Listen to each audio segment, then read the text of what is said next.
Essa é a Central do Empreendedor Dúvidas, um projeto do Grupo de Comunicação BSTV, em parceria com IAJA, IMAM, IAP, TV Vale das Artes, Grupo Unium, Com Brasil e o Escritório de Contabilidade Central do Empreendedor.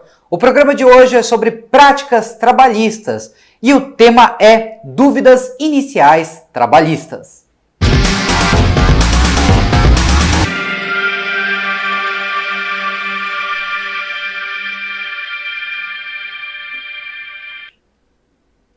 A cada programa, a Central do Empreendedor Dúvidas traz dúvidas contábeis, trabalhistas, empresariais, em geral, tributárias também de vez em quando. A gente fala aqui sobre absolutamente tudo que você precisa num beabá, num processo didático para a evolução do seu negócio ou para aquele que está começando a empreender, conseguir entender esse universo que é o empreendedorismo. E para falar de empreendedorismo, meu amigo, minha amiga que nos acompanha aqui na Central do Empreendedor Dúvidas, a gente precisa compreender também os aspectos trabalhistas do empreendedorismo, os direitos que o seu funcionário tem, os deveres que você como patrão tem ao contratar um funcionário. Por isso, no último programa, para quem está acompanhando programa a programa, Thaís de Jesus esteve aqui com a jornalista Marcele Marchiori e falou sobre a introdução às práticas trabalhistas. Dúvidas básicas iniciais sobre CLT, sobre seguro-desemprego, enfim, aquilo que a gente tem de dúvida para começar. Mas vamos evoluir esse tema cada vez mais. Por isso, Marcele Marchiori está mais uma vez aqui ao meu lado. Boa noite, Marcele, tudo bem? Boa noite, Iliacom, tudo bem? Boa noite a todos que estão nos assistindo, é um prazer novamente estar aqui.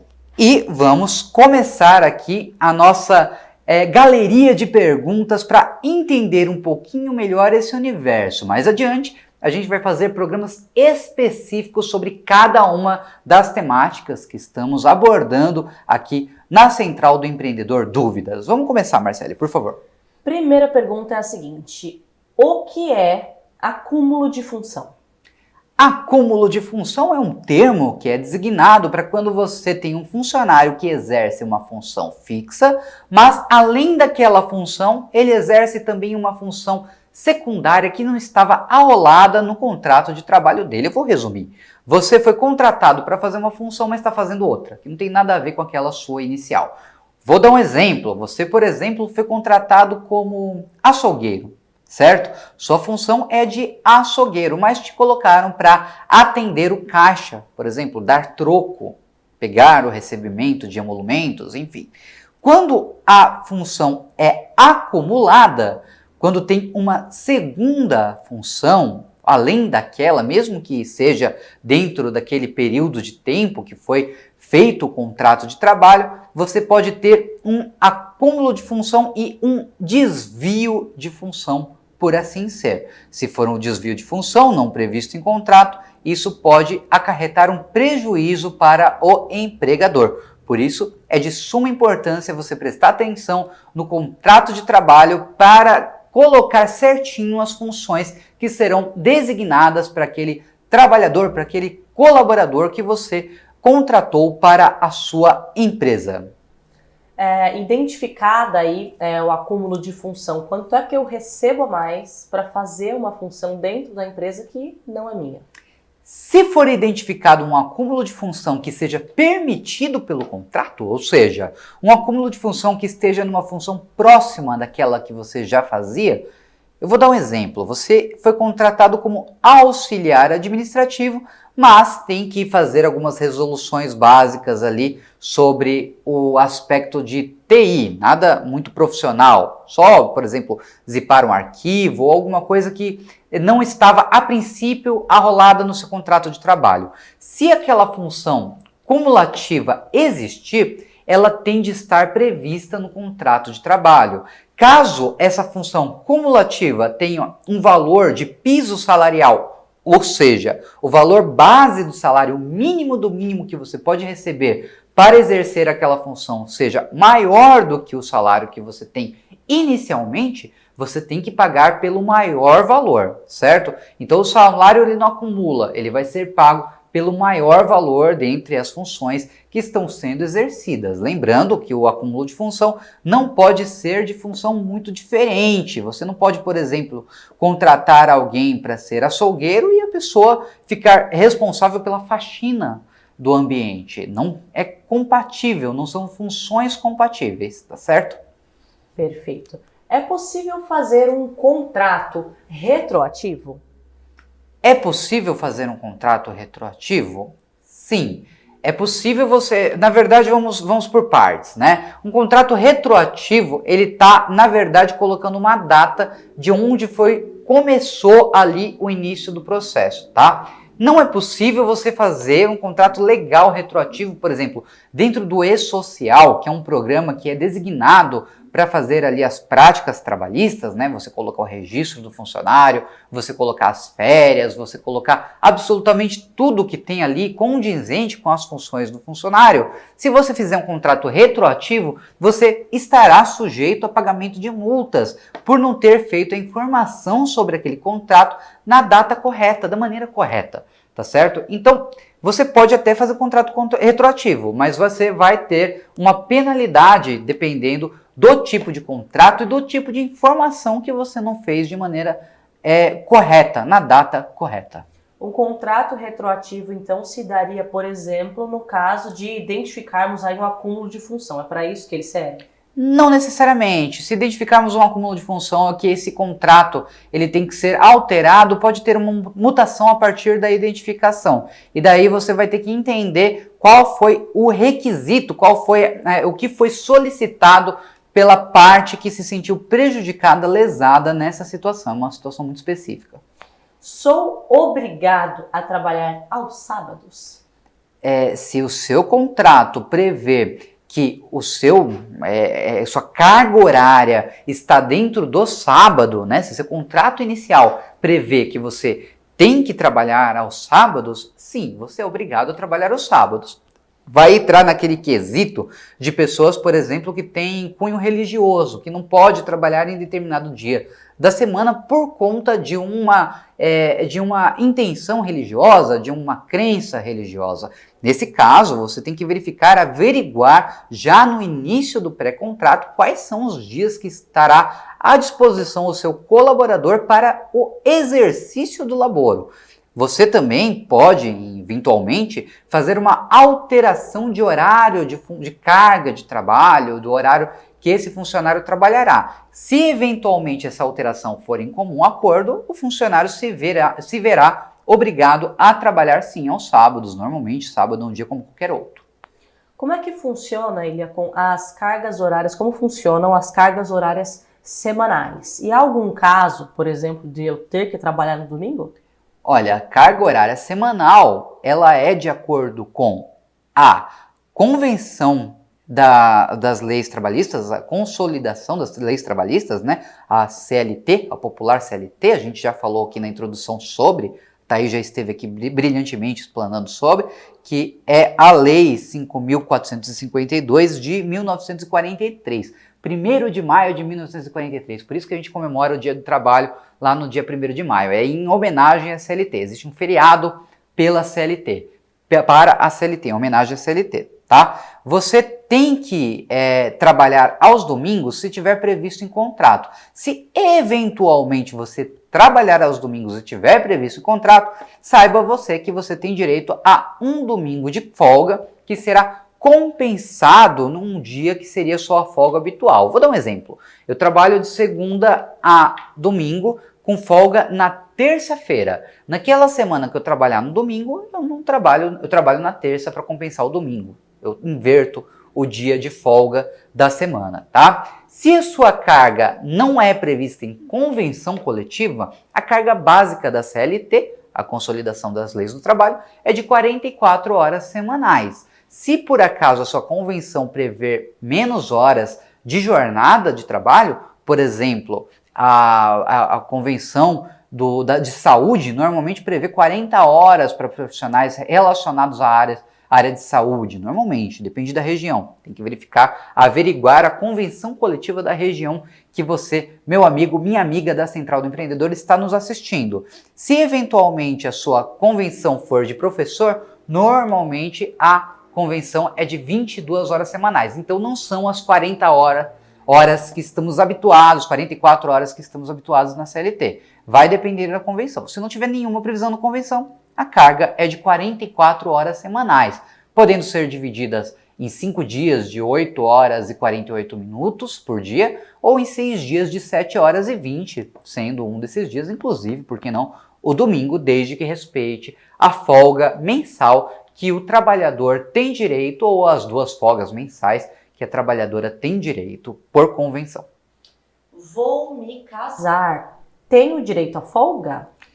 Vou me casar. Tenho direito à folga? Sim, você tem direito à folga. Você tem direito a 3 dias de folga pela CLT, 3 dias de trabalho seu que você não precisa exercer laboro. Os dias que você trabalharia, você não precisa trabalhar. Se a sua convenção prever mais dias, pode ser que sejam mais dias por conta do seu casamento. Perfeito. O homem tem direito à licença paternidade? Sim, o homem tem direito à licença paternidade. A licença paternidade, ao contrário da licença maternidade, ela não é paga pelo Instituto Nacional da Previdência Social, né? Instituto Nacional da Seguridade Social, né? Que é o INSS, antigo INPS, né? Eu tô ficando velho. O INSS, ele vai pagar para a licença maternidade, que são os 4 meses onde a mamãe fica afastada por conta do nascimento da sua criança. No caso da licença paternidade, o afastamento são de somente 5 dias. Somente 5 dias.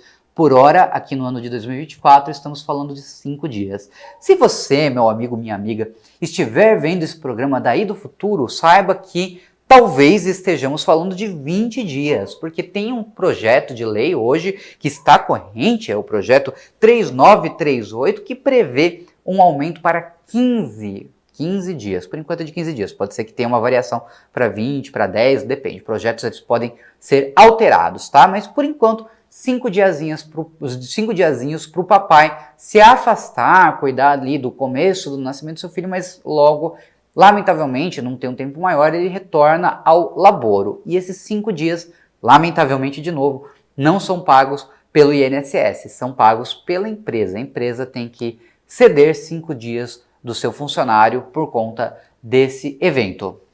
Qual a diferença entre periculosidade e insalubridade?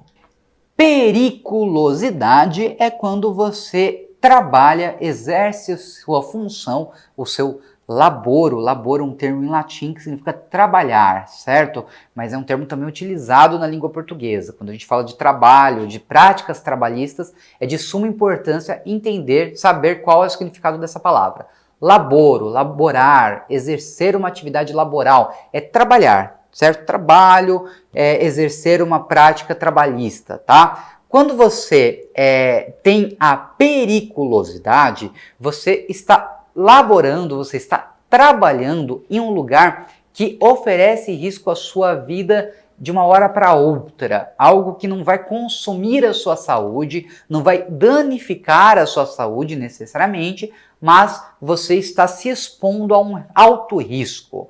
Quando você tem a insalubridade, você exerce uma atividade laboral, você trabalha num lugar que está prejudicando a sua saúde, está contaminando o seu organismo, está minando aos poucos a sua saúde. Eu vou dar 2 exemplos que vão deixar bem claros isso, tá? O primeiro exemplo, uma atividade de periculosidade.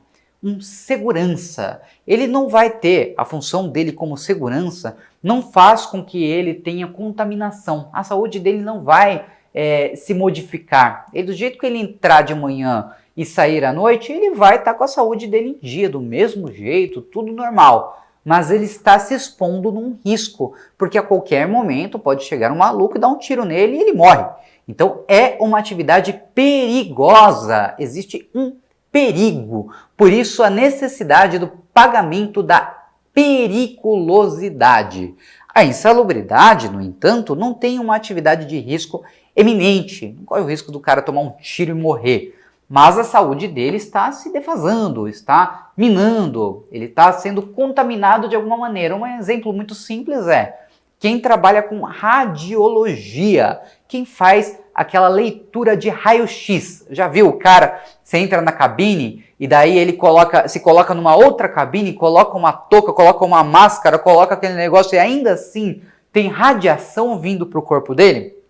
Ele recebe a insalubridade. Por quê? Porque o corpo dele está sendo contaminado por aquela radiologia, por aqueles raios-x, né? Todo aquele processo, e ele vai realmente ter um problema ali na saúde dele. A saúde dele vai se perder aos poucos, tá certo? Existem atividades muito específicas que por convenção não é comum, que podem ganhar as duas coisas. O caso, por exemplo, de um posto de combustível, certo? A pessoa tem a insalubridade, porque o combustível ele afeta o organismo da pessoa, afeta a saúde da pessoa, e ela tem a periculosidade, porque aquilo ali pode explodir, tudo ir para o ar de uma hora para outra, então é uma atividade de risco também, tá? Pode acontecer, não é comum, mas estão dados aqui os exemplos. Agora eu vou te dar um exemplo de uma boa gestão e uma boa prática para a sua empresa. Eu estou falando da Central do Empreendedor. É um exemplo claro de uma contabilidade que está preocupada com o seu negócio, uma contabilidade que está preocupada com o futuro dos empreendimentos aqui no Brasil e por isso está trazendo ao ar aqui na BSTV, na Com Brasil, no YouTube, em todas as plataformas possíveis, esse programa que é um programa informativo, um programa que está cada vez mais dando especialização para você, meu amigo, para você, minha amiga, empreendedor, empreendedora desse Brasilzão de meu Deus. Você que já tem um empreendimento, é de suma importância que acompanhe programa a programa da Central do Empreendedor para poder entender como ele funciona. Funciona na prática, funciona na contábil, funciona no trabalhista, no tributário, no gestão de marketing. Por isso a gente tem o site Central do Empreendedor, com 2 S, por favor, Central do Empreendedor.c de casa, N de navio, T de tatu.br, Central do Empreendedor com 2 Es, certo? Na Central do Empreendedor você tem lá outros vídeos que vão falar de práticas contábeis, trabalhistas, tributárias e vai compreender muito melhor esse universo para o engrandecimento da sua empresa. Agora, se você quiser uma contabilidade de verdade, que faça o serviço de verdade, com pessoas de verdade, você entre em contato com DDD 13, número 997544635. Anota aí, eu vou dar tempo para você anotar. DDD 13, número 997544635, porque com a Central do Empreendedor você vai ter um escritório de contabilidade de verdade, mesmo que seja um atendimento à distância, um atendimento virtual, mas com pessoas de verdade que vão se especializar no seu negócio e vão se debruçar sobre o seu caso, fazendo a sua empresa evoluir cada vez mais. DDD 13, número 997544635. Você, meu amigo empreendedor, você, minha amiga empreendedora, entre em contato com a Central do Empreendedor e tenha a melhor gestão contábil para o seu negócio. Central do Empreendedor. Marcele, por favor. Nós sabemos que nos 2 casos que acabamos de citar, tanto na periculosidade quanto na insalubridade, a CLT prevê algum aumento para esses funcionários que se expõem a esses perigos. Explica para a gente quais são esses aumentos, qual o valor, qual a porcentagem e como que isso se dá.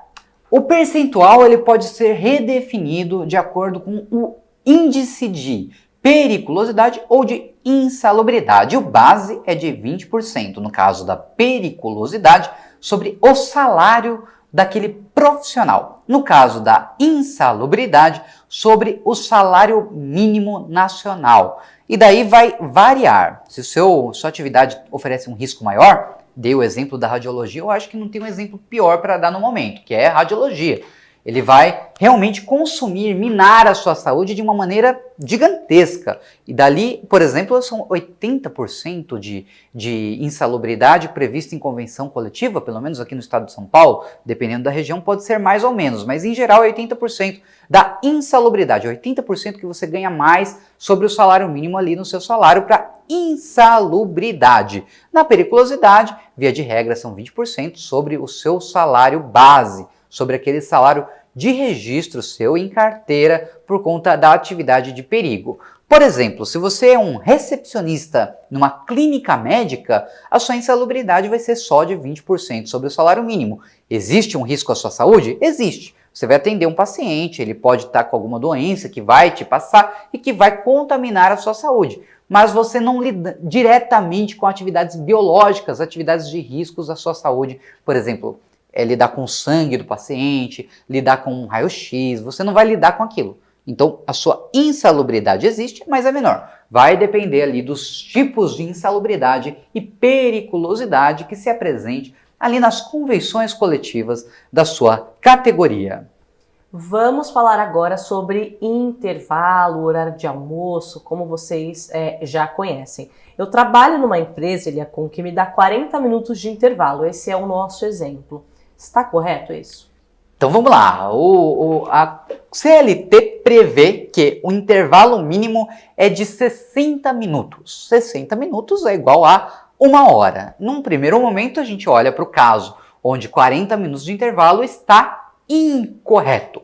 Entretanto, vale ressaltar que a partir do ano de 2017, a partir da reforma trabalhista provinda lá no ano de 2017, a gente tem a possibilidade que o intervalo de jornada, numa jornada de 6 até 8 horas, seja, de 6 até 10 horas, perdão, 6 até 10 horas, seja a partir de 30 minutos, desde que prevista ou em convenção ou em acordo trabalhista formal. Se houver um acordo para que seja 40 minutos está válido, está dentro da lei. O intervalo de jornada a partir de 6 horas é obrigatoriamente de 30 minutos até 2 horas. Se por acaso for menor que 6 horas, entre 4 e 6 horas, tem que ter um intervalinho de café de 15 minutinhos. Se por acaso for superior, tem que averiguar a convenção coletiva ali no caso que estamos expondo. No caso de faltas, faltei sem justificativas. Vão descontar das minhas férias? Se você faltar sem justificativa, vai descontar das suas férias. E daí vai depender da quantidade de faltas que você tem, certo? Você pode ter uma quantidade de faltas que eleve a quantidade de descontos dos dias das suas férias até simplesmente zerar as suas férias. Então, a gente vai abordar o tema férias mais adiante, vamos falar exatamente os números para que vocês tenham todos os dados, sigam ligados nos programas da Central do Empreendedor para que você possa ter uma compreensão melhor sobre cada tema que a gente está expondo aqui dentro, mas sim, a partir de 5 faltas, você vai começar a ter descontos das suas férias, podendo, dependendo da quantidade de faltas, até mesmo não ter mais o direito às férias adquiridas. Então, você vai passar um ano, mas você não tem direito àquelas férias que antes eram um direito seu. O que é aviso prévio? Aviso prévio, basicamente, é quando você avisa, eu vou correr o risco de ser óbvio, avisa previamente alguém sobre algo. Tá? Existem alguns tipos de aviso prévio quando a gente fala de práticas trabalhistas. Existe o aviso prévio de férias, que é quando você, por lei, tem que avisar com antecedência de 30 dias para o seu funcionário, para a sua funcionária, para aquele colaborador, para aquela colaboradora sua, que ela vai sair de férias daqui a 30 dias ou mais de 30 dias. Ela tem que se preparar dentro de 30 dias para sair de férias, fazer suas reservas, entender como que ela vai usufruir, gozar daquele período de férias que ela tem disponível para si. Esse é o aviso prévio de férias. Mas o aviso prévio mais comum é o aviso prévio demissional. Quando você avisa, mais comum porque eu digo que normalmente quando você fala que eu estou de aviso prévio, ninguém fala sobre férias, está falando sobre demissão. Então, no aviso prévio demissional, você, funcionário, tem que avisar com 30 dias de antecedência para a sua empresa que você pretende se desligar dela, correndo o risco de ter multa, ou você, empregador, tem que avisar para o seu funcionário com 30 dias de antecedência que ele será desligado do corpo de colaboradores do seu empreendimento. E daí, se você não cumprir, tem multa também. Existe aviso prévio, no caso do demissional cumprido, que é quando você trabalha lá os 30 dias, porque você avisou para a empresa que você vai sair, ou o seu empregador pede para você trabalhar os 30 dias com redução de jornada de 2 horas ou 7 dias a menos, se for o seu empregador que te demitiu. Se você pediu demissão, você não tem direito não, tá? Se você pediu demissão, a sua jornada é completa, 30 dias completos, você tem que trabalhar normalmente. Mas se você foi demitido, você tem direito à redução de 2 horas diárias na sua jornada ou trabalhar 7 dias a menos, você escolhe, certo? São 23 dias de trabalho e 23 dias que você vai ter que cumprir ali do aviso prévio. Ou será indenizado, seu patrão vai te pagar por aqueles 30 dias e você já não vai aparecer mais ali, tá bom? A próxima pergunta era basicamente essa, é a seguinte: é verdade que se eu for demitido, vou ter direito a folgar os últimos dias do aviso prévio? A gente já soube que na verdade tem como você folgar os últimos 7 dias. É bom que eu vou endossar isso, tá? Se você for demitido, perceba, você empregado foi demitido, a empresa te demitiu, você não pediu demissão. Se você pede demissão, você tem que cumprir os 30 dias de aviso prévio integrais. Se você não cumprir, a empresa pode descontar o mês de salário do seu valor residual. Além de não pagar o salário do mês, porque você não trabalhou, ela desconta 30 dias de salário daquilo que você tinha de direito, de 13º, férias, salário a vencer, enfim. Ela desconta 30 dias. Mas se você foi demitido, você tem direito de optar por uma redução de jornada de 2 horas nos 30 dias do aviso prévio, então você vai cumprir lá 30 dias certinho. Se você trabalhava 7 horas e 20, 30 dias trabalhando 5 horas e 20. Se você trabalhava 8 horas, 30 dias trabalhando 6 horas. Se você trabalhava 8 horas e 48 minutos por dia, 30 dias trabalhando 6 horas e 48 minutos por dia.